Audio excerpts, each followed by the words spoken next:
Ayan, hello po, mapagpaalang araw po sa ating lahat. Kumusta po ang araw natin today? Muli po nagbabalik sa inyo harapan ng inyong mga banding ko. Ayan, gawalan tayo ng kunting video. Ayan, so dito ako sa Salmia.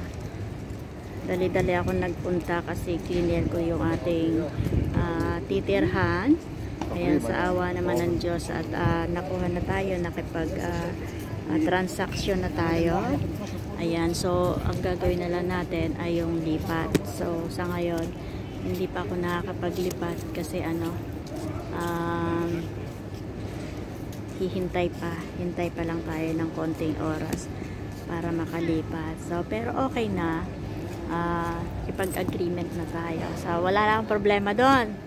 So ang problema ko naman ngayon, so naghahanap naman tayo ng trabaho. Yun naman. So okay na yun. Ang importante ay yung meron kang bahay kaagad para focus ka naman sa, kasi yung bahay kahit pwede kang mag-stay in muna every week para makasave ka sa trabaho, sa taxi.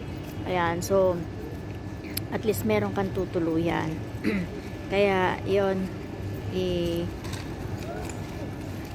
kaya ingat lang talaga. Ayan, hindi nawawala talaga yung mga taong nanunulsul. Ayan, yung mga yung mga taong sisiraan ka sa kapaligiran. Yun ang importante rin.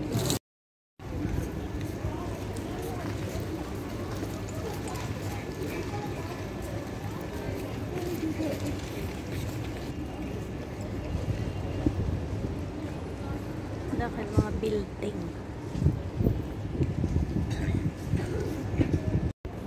Ayan, so magsawa na ako sa katatambay. So it's time to go now. Ayan, alas 2 na. Nakakapagod na rin magtambay. Mahirap din talaga magtambay. Kaya ayan. So okay na. Thank you so much kasi okay na. So ayusin na lang natin. Ayan, hanap na lang tayo naman ng trabaho. Sana makahanap ka agad tayo sa madaling panahon. Diyos ko, Lord, kayo na pabahala sa akin. Basta enjoy life tayo. Ayan, thank you so much for watching and God bless us all.